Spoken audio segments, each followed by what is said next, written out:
Assalamualaikum warahmatullahi wabarakatuh. Masih meneruskan hadis yang ke-36. Saya baca, boleh diulangi. Bismillahirrahmanirrahim.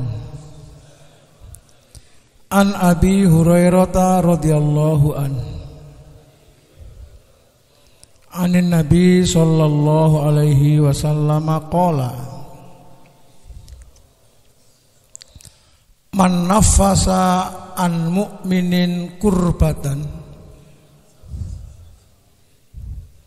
min kurabid dunya nafasallahu anhu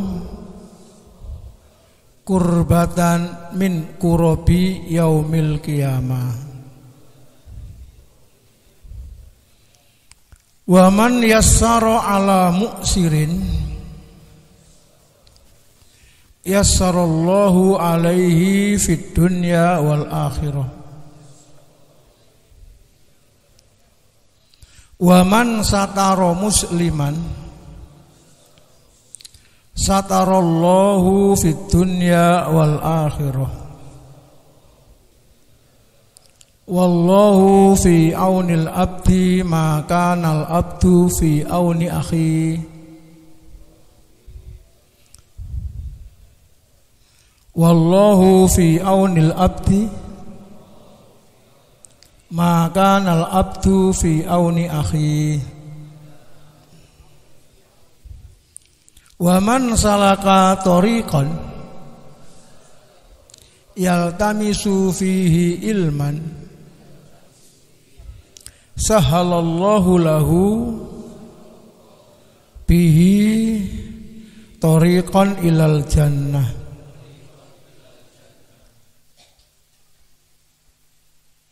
Rawahu Muslim bihadzal lafzi. Ini kemarin sudah kita terangkan tentang siapa yang memberi nafas, memberi kelonggaran, memberi kemudahan dari orang mukmin satu persoalan dunia, maka Allah akan memberikan kelapangan, kelonggaran urusannya dia di akhirat. Siapa yang memberi kemudahan kepada orang yang kesulitan, Allah akan ngasih kemudahan di dunia dan di akhirat.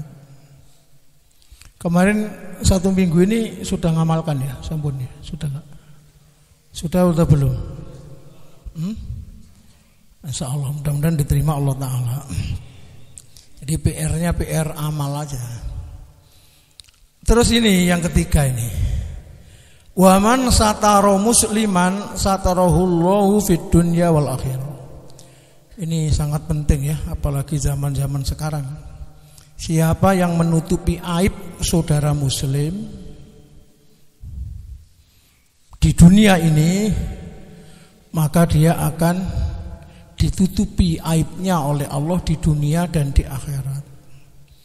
Boleh membaca tasbih subhanallah. Jadi kalau kita ingin aib kita ini kan wakil mas, banyak sekali ya. Kalau sampean tahu aib saya, mungkin sampean nggak akan datang ke pengajian saya ya, karena Allah menutupi itu. Mudah-mudahan aib kita ditutupi oleh Allah di dunia dan di akhirat. Lah carane napa? Caranya kita menutupi aib saudara kita. Man sataro mu'minan satarallahu fid dunya wal akhirah. Jadi nutup aib ini sulit mas, sulit. Aib itu sudah jelas ada pada saudara kita, tapi kita tutupi. Ini bahkan ada aib itu belum ada kita buka. Kan fitnah malian ya. Insyaallah mudah-mudahan saya dan para pendengar, para jamaah bisa mengamalkannya. Saya dulu pernah membaca satu kisah satu ulama. Ulama itu namanya Maulana Ilyas Kandahlawi. Kandahla itu di India. Beberapa kawan-kawan kita ustadz sudah pernah ke sana itu. Tempatnya ulama hadis, Pak. Kandahla itu. Misalkan jamaah Rebu siang ini diajak ke India bersama-sama gratis, setuju? Utujas dan ngomong Pak Abdullah ya. Itu tempatnya ulama ya, Mas. Penulis-penulis buku banyak di sana. Penulis kitab itu. Yang tak ceritakan ini namanya siapa? Maulana Muhammad Ilyas Kandahlawi. Pernah diundang satu raja. Di sana masih ada raja. Di daerahnya sana. Undangannya jam 7, yang menyampaikan itu jam 9. Acaranya jam 7, tapi yang menyampaikan ngomong jam 9. Maulana Ilyas datang setengah 9. Marah-mari sama raja, kamu itu memang gak bisa kerja sama. Undangan selesai baru datang. Yang ngantar undangan itu ada di sampingnya Maulana Ilyas ini, di sampingnya raja itu. Maulana Ilyas meneng aja. Lah yang nyampaikan undangan yang salah tadi, ya gak ngomong, meneng pisan gini. Dilereni ayah sih kira diam. Marah-mari. Baru sekian tahun gitu baru rajanya tahu bahwa karena pengakuan yang menyampaikan undangan tadi. Sebetulnya 2 tahun yang lalu yang salah saya ngomong ke Maulana itu, kalau di sini ya syekh lah ya, ulama kiai. Itu setengah 9, jam 9. Rajanya akhirnya minta maaf. Jadi kan posisi begini kan wangel lah Mas, posisi gini. Lek tak omongno arek iki kelangan penggawean, lek gak tak omongno awak kena gak apa-apa, aku kena gak apa-apa.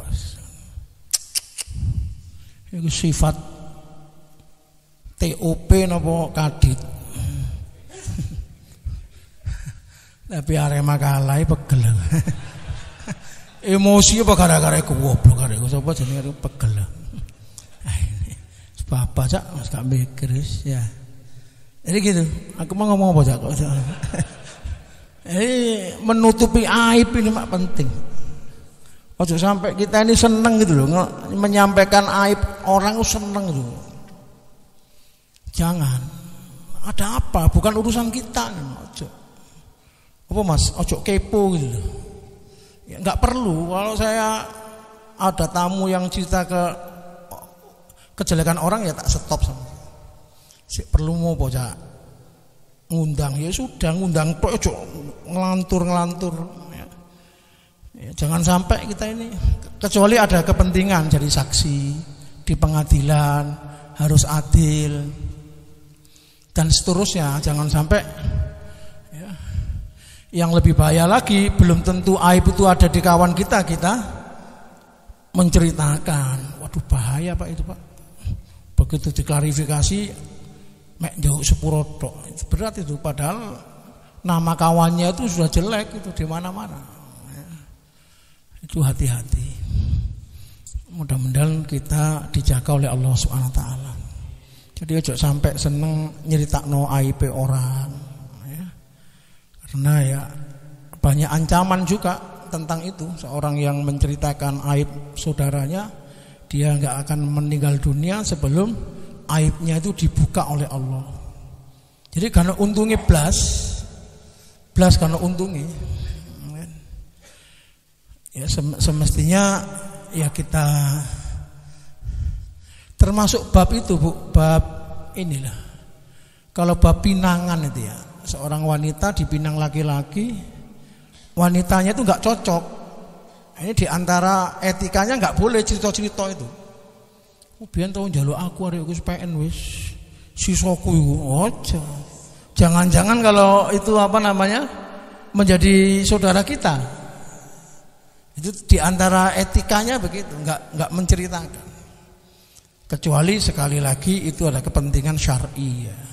Di antara kepentingan syar'i itu ya kalau bab pinangan kita menanyakan orang yang akan kita pinang atau yang meminang kita ini siapa, kita selidiki ya. Secukupnya, nggak sampai melebihi dari yang bukan urusannya. Lah kalau kemudian sudah diceritakan itu ya dia mesti menjaganya, tidak menceritakan kepada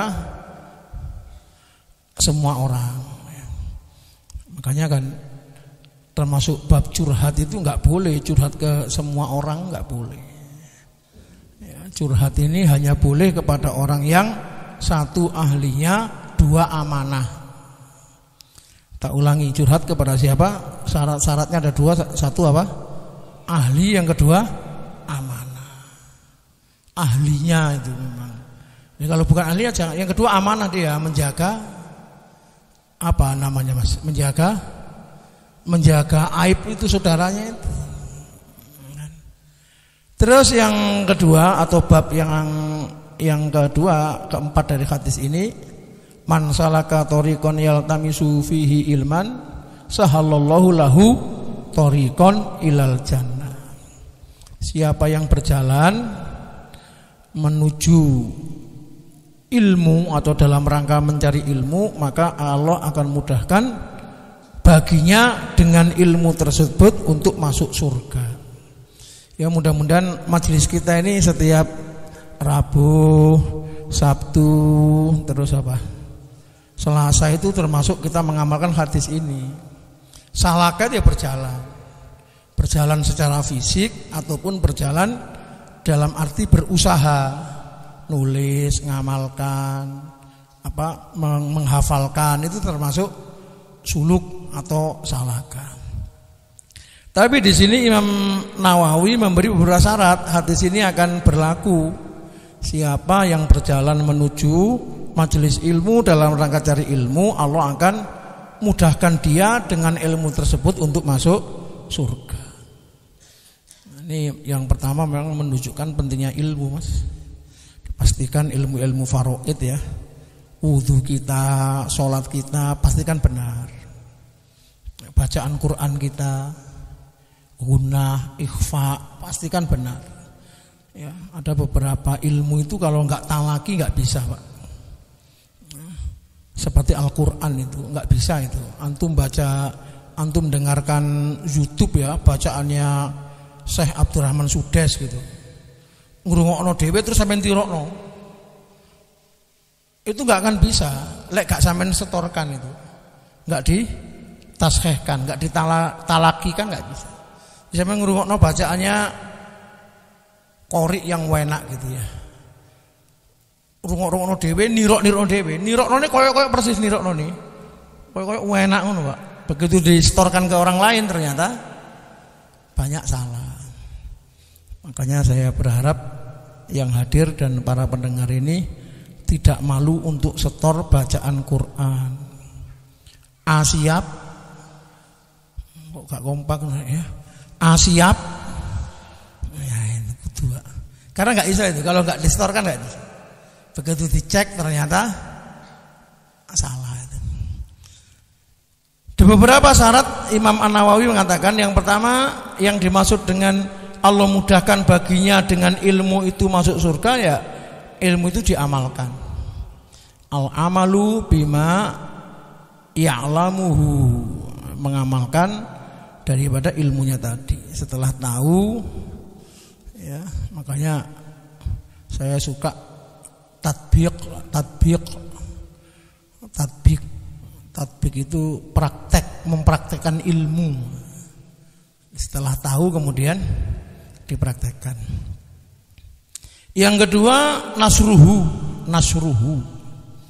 menyebarkannya. Jadi biasakan kita punya ilmu itu ditulis terus di-share ya, atau disampaikan. Cak, aku masuk ngaji ya. Tadi siang saya ngaji Pak di Cahyaning Ati itu, Masya Allah, pentingnya menutup aib saudara muslim. Ya sampai gak ngerti yang didapat terus disampaikan. Kon mah ngaji ndek ngaji ndek Cahyaning Ati oleh opo kon? Kopine kurang panas ya wis kae. Ya kok jane pikiran ipok aja gitu ya. Jadi ilmu yang didapat itu disampaikan. Minimal ke keluarganya, ke yang terdekat, sampaikan. Sampaikan. Kalau dulu saya dilatih setelah menyampaikan ini keluar. Ayo keluar cari orang, sampaikan apa yang telah diterima.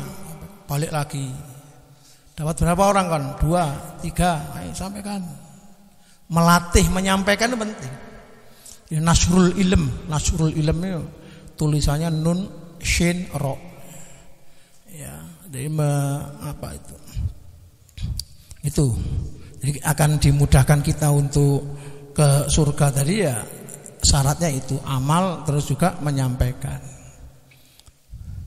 Terus syarat yang ketiga tarkul mubahah wal mumaroh. Ya, wajib bagi dia untuk menjauhi digawe bangga-banggaan Mas. Golek ilmu digawe apa Mas? Bangga-banggaan namanya Mas? Bangga-banggaan namanya apa? Pamer, gengsi ya. Lek aku wis golek ilmu wis senior wis. Arek-arek kan cik junior kabeh. Bahasa begitu ya. Itu kan amalan hati ya Mas ya Mas. Kali tak delok-delok arek sakmene iki ya awak 3 besar lah awak iki, 3 besar. Menilai-nilai diri Mas. Ya. Enak. Waruya anin Nabi sallallahu alaihi wasallam anhu qol man talabal ilma li arba'atin dakhalan nar. Siapa yang nyari ilmu karena 4 perkara, maka dia justru malah masuk neraka. Liyubahi bihil ulama. Untuk nyaingi ulama yang ada. Nyaingi ya. Untuk apa istilahnya ya? Ya untuk mengalahkan lah. 2 yumari bihi sufaha, debat arek-arek bodoh. Jadi begitu golek ilmu ku senengane debat. Sik lungguh kene. Kon enggak jelas kon. Ya gini. Jadi yang didebat ini orang-orang yang orang bodoh didebat. Semestinya kalau mau cari kawan debat ya yang au ya'khudhu bil amwal. Kalau mau cari kawan debat ya yang kira-kira yang selevel. Atau dengannya dia mencari harta. Aku tak golek ilmu, engko ya. Makanya jangan sampai punya pemahaman Mas. Punya pemahaman suksesnya orang alim itu kaya, jangan. Ya. Jangan sampai menganggap dengan ilmu agama nanti kaya. Au yuslifu bihi wujuhan nas ilai. Yang keempat, dia niatkan dengan ilmu tadi orang-orang ini berpaling kepada dia. Ya, jadi coro apa Mas ya? Ya, enggak takut kalau jamaah ini hilang gitu loh. Ya apa? Kalau saya punya ilmu itu nanti orang-orang biar ke saya. Jangan ke tempat lain. Mengalahkan ulama, debat orang bodoh, mencari harta amwal. Itu untuk yang ketiga ini memang sangat hati-hati ya. Dan itu di zaman sekarang ini Masya Allah Mas. Ya, banyak utamanya mubalek itu. Ya, ada itu yang sudah masang tarif. Ya. Kalau ngundang saya ya gak apa-apa. Berapa bayarnya? Enggak bayar kok Mas. Siapkan aja tiket VIP 4. Tidurnya manajemen, ada manajemennya. Ya. Mudah-mudahan saya dan para ustadz pengajar kita diselamatkan Allah Ta'ala. Itu ada dulu kitab namanya Abi Jamroh. Ada seorang ulama suka kajian di mana-mana. Ya, mimpi dia dalam tidurnya itu mimpi. Enggak bisa menjawab pertanyaan kubur. Man robuka, enggak bisa. Ini orang alim ini, suka kajian di mana-mana. Man robuka, nggak bisa jawab. Mau dipukul sama Mungkar Nakir, ada pemuda datang yang membela. Terus setelah selesai itu pemuda yang membela tadi ditanya, kamu siapa? Saya amalan kamu. Ya, namanya ini mimpi ya, ditulis di kitabnya. Saya amalan kamu. Merasa punya amalan, si Ustadz ini tadi ngasih masukan, ngasih nasihat, agak dibentak. Nah, kalau kamu memang amalan saya di dunia, kenapa kamu terlambat sehingga saya hampir dipukul sama Mungkar Nakir? Kata pemuda tadi, karena sampean setiap ngajar dapat imbalan. Loh, saya kan nggak masang tarif. Jadi pemudanya, kalau masang tarif saya nggak datang. Paham aja cerita ini Mas? Itu bahaya sekali itu. Termasuk yang pilih-pilih itu Mas, milih-milih. Tadi diundang gampangane diundang nang ono sogrem, mergosono ya. Ini sore ya. Cidek kali, usmuni oke, ozi ya. Hari yang sama, waktu yang sama diundang kementerian utawa Permata Jinggalah ya. Terus panitia sih mergosono dinoplit, gak iso Pak, tiba-tiba Pak aku Pak, merubah jadwal karena ada yang lebih penting, maksudnya iki lho kan. Apa kita? Kok tasbih ngene, sak tasbih. Mudah-mudahan Allah menyelamatkan ustadz-ustadz kita. Jangan. Jadi apa ya, harus jangan sampai karena itu.